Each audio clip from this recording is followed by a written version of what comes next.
My name is Kesse Sammy, and I'm coming from Moses Kope, where I was rescued from by City of Refuge Ministry.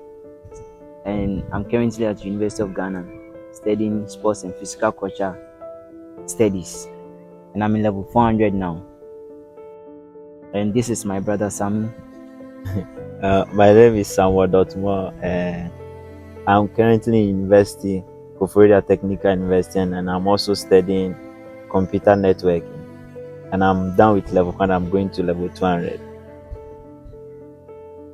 Life on the lake is a little bit tough, where you have to work as a child to get something for yourself. Mostly when you are with your parents, you don't even know where to start from. Before you find yourself in a situation where you yourself, you don't even know how you entered the situation. Like fishing like this, when they start, we were young. When we started, we were very young, and before we realized it was part of us and we couldn't do anything about it. And then you go to fishing day in, day out. At times you even go for the whole day, be on the lake with a storm, and then without food at times too. But if you happen to stay with your parents and that they provide everything for you, and for that side, it's a little bit okay. If you are living with your parents or you get food to eat, it's okay. But if this happens when it also happens when you are living with others. Let's say you are living with a slave master. So whatever you do, it's like he doesn't appreciate you. He feels like you should do better, you should do more and more. And the kids are also they are not able to express themselves. And then times today they are being subjected to beatings and a whole lot of maltreatment and others, where they go and they beat them and they also grow up and become masters, and then it's like a culture normal routine that goes on. So for my aspect like this, I was very molested by my dad, beating and a whole lot of bad words, use certain words against me. Growing up became part of me. It took the intervention of God for me to get that thing out of my mind today, where I was told by my dad that I wouldn't go to school, I'm useless. And being a child, you can't also speak up for yourself because your dad is saying it, and your dad is your dad. Whatever he does to you, fine. Got a point where he beat me and he told me he brought me into this world and then I'll go into this dust, meaning that he will kill me. That's the meaning. He brought me into this world. So got a point, I was having a feeling where I was like, no, I will go to school, but I didn't know how and when it will happen. And God being so good, City of Refuge stepped in and they picked me out of that village there. Life back on the lake with my friends, and it's a bit tough, like really tough for them. Now, where you have no parents guiding you and you are living with someone else, it's a bit difficult, and you feel like you are nobody. Nobody is there to speak for you. Whatever they do to you, day in, day out, it's your own thing. And then shared to well on the lake there is very tough for some of them. There's looking at where I came from and looking at people, the friends I have and the people I live with, very difficult for them to have those kind of shares. Got to a point where my dad fell sick and my mom he got married to two ladies, and then my mom, when he fell sick, my mom had to take care of him and took him to hospital and all of that. And then I was staying with my stepmom, but then he was very young. My brother was very young and he wasn't there too. So I was the one going through the pain and the suffering by my stepmom, where she was molesting me, beating. Got to a point where I was wearing a tons underwear and then one top, which is like inner wear, the singlet we talk about, we say it in Ghana now. So, but when my mom went away for almost, I think, half a year or something like that. So when she came back and she saw me and she was like, Jesus, what happened to my son?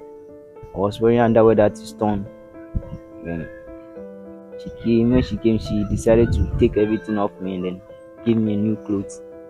And then that was when I felt the love of a mother. See that going back to what I just stated previously, that when you are living with people, how they treat you is different from when your parents are there, the treatment you get.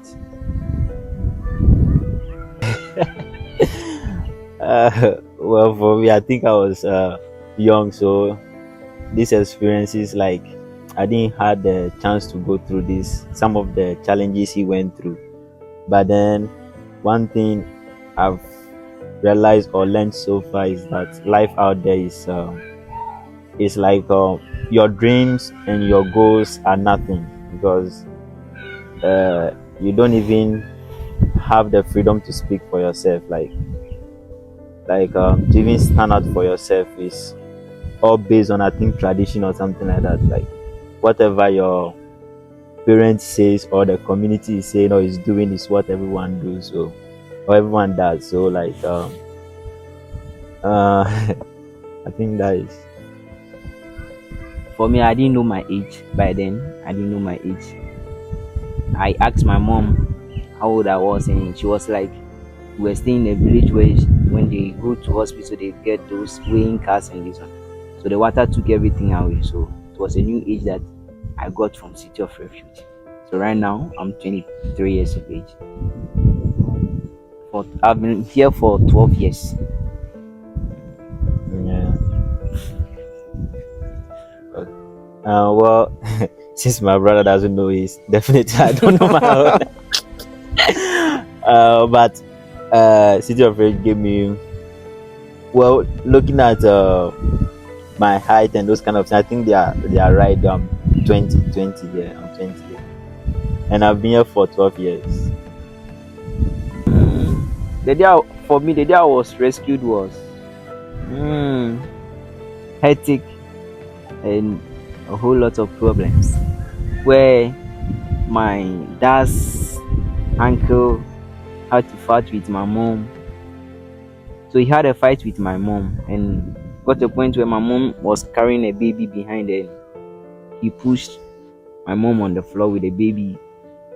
And me looking at that instant where that occurrence or that thing happened, I was crying because looking at my mom with a baby on the floor.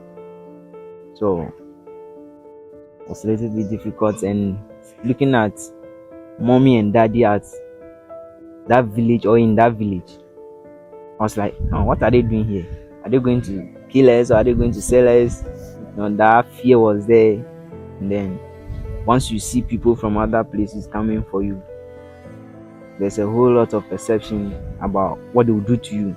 And the whole village were like, no, they are not going to allow us to go. Mostly me like this.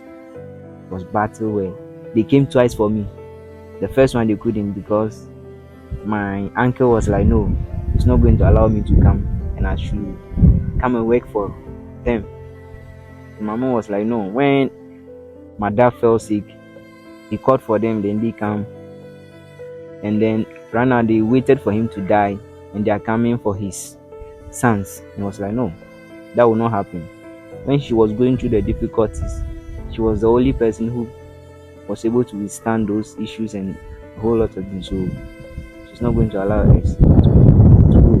They were also stretching, said they are not going to allow us and a whole lot of things. So before the second coming of daddy and mommy, that day I was fishing. I was fishing when they came. So when we saw them coming, then we landed. I told my friends that let's go and land. But when I saw them coming towards me, I decided to run because I was afraid. I was afraid. Yeah. And then but I was like, okay. So I ran towards my other uncle, and he was like, I told him of the issue, then what is happening right now. He was like, no, he can't say anything about that. So I was like, okay.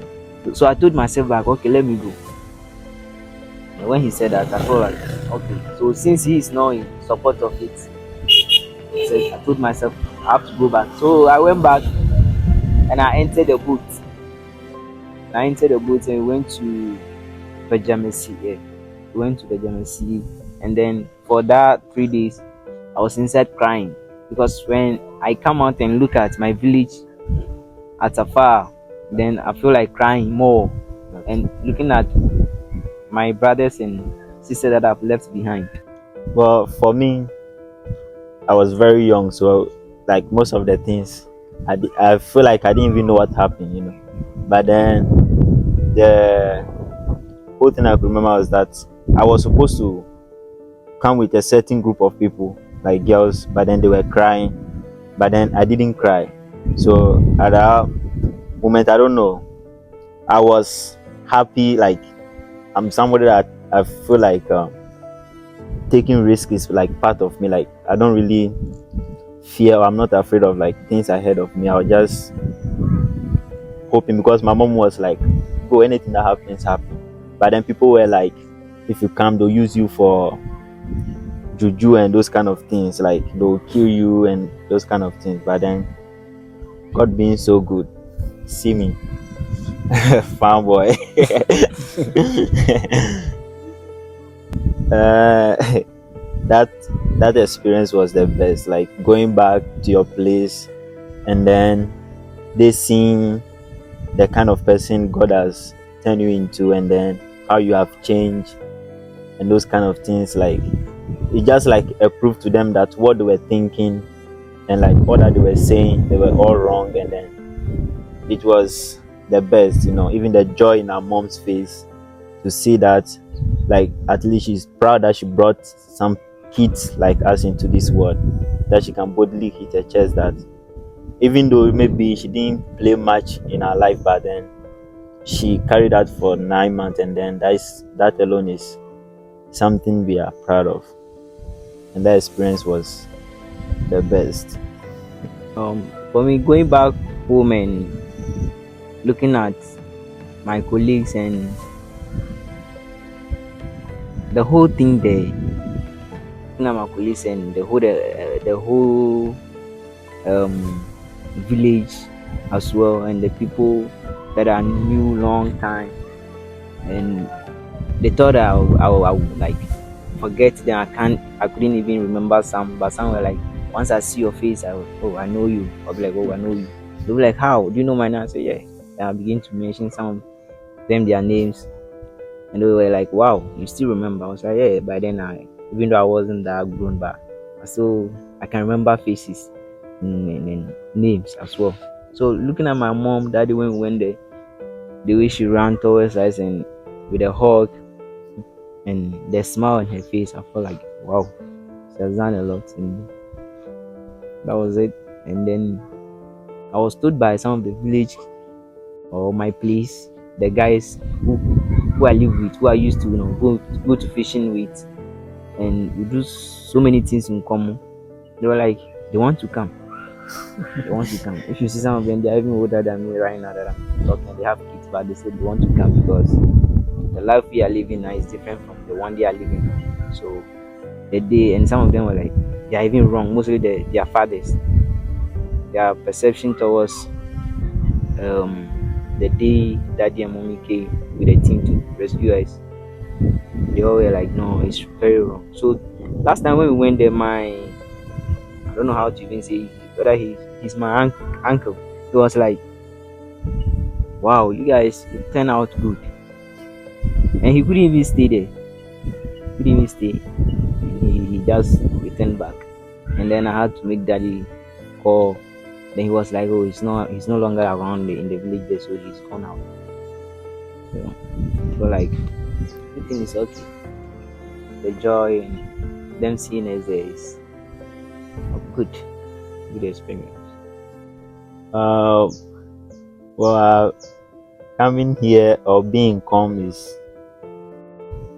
is heaven to us. You know, like a place that you can dream and then place that you can also plan and then your goals, and then even though you are not able to meet them all yet, but then you are hoping and then you are working towards it, and then having access to the basic needs of life, like proper food, shelter, water to bath, drink, clothes to wear, and then we are growing healthy. And it's amazing going to school. I mean, first I couldn't even speak English, but now look. So it's God is good. If thank daddy and mom, it's amazing. For me, life will come since the first day I step here. I felt very happy from day one. I feel like, okay, this is one thing that I've been dreaming of. But since I didn't know how it would come to pass, right now this is a reality, so I have to face it. And back then too, I didn't go to school.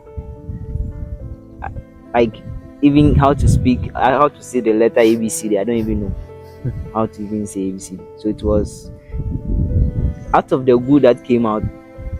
I was also battling with how to catch up with this um curriculum, school, how to break alphabets and things, and then at times how to even write on books, how to even write looking at the board, and a whole lot of things. I struggled by then. I was struggling those times, and God being so good, I just press on, and with the help of mommy, bringing volunteers here to help us at times with our homeworks and a whole lot of things, and I was able to pass through that phase. Got to a point where I had to call people to come and write for me. But everything is good now. So I think, and one thing I will never forget is education. The first one is God that CORM has given us, because without God, we wouldn't be here, and nothing proper will come out of us. And then the education is key for us now that we are alive and we are schooling. They are still providing for us day in, day out. God bless them for us. I will tell them that since we don't know what God has for us, or what God's plan towards our life, we are all the same, and looking at your own flesh, assuming the kids you are molesting or beating is your own flesh, how will you feel?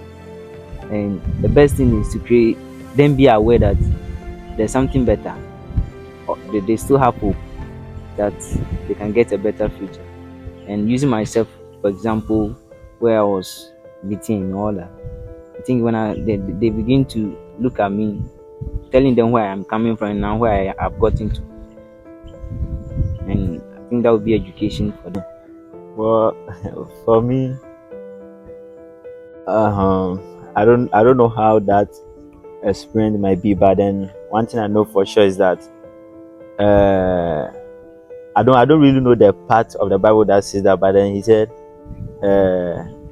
every all what I'm trying to say is that there's right way to everything, like we can, if we start to put ourselves into others' shoe and then feel the kind of pain that they are feeling or how we picture our life to be, and then we decide to give that kind of life to other people, they can also make an impact on others, just like the way CORM has made that impact in us, and then we are also hoping one day to give back to our community. So the dream and then the plan for our community right now is really big. We are still growing, and then God is still doing a lot through us, and it's our hope that one day we can also maybe take full control of our community, and then also give everyone, even if not everyone, at least put up something better over there, to let them know that God hasn't forgotten about anyone. God does things in His own time. So it's our dream to give back to our community big time. And then we are praying for that. Like, I mean, there's God there, but then maybe there will be more God, like bigger God or something like that. Let them know that God is everything. And then school, a place we don't have light, so, and I know that one is going to be hard, but once there's God, everything is possible. Yeah, yeah. What he said is all that you give back to the community. Giving back to the community is something you don't have to forget about them, because they are part of the community that where you came from or where you come from. So everything you do, you have to also affect them with it, because right now you have seen the light, and giving back to the community, you have to also make sure they've seen that light that you've seen. So, and education, educate them, make sure that the things that the facilities and the things that they are not having, you provide for them most, and then give them quality water to drink, because I am a victim of one where the water I take in sometime I took in some time ago wasn't good, where I got infection, and then I had to go through the knife. I'm okay right now. So I think water will also be another something we have to give to them.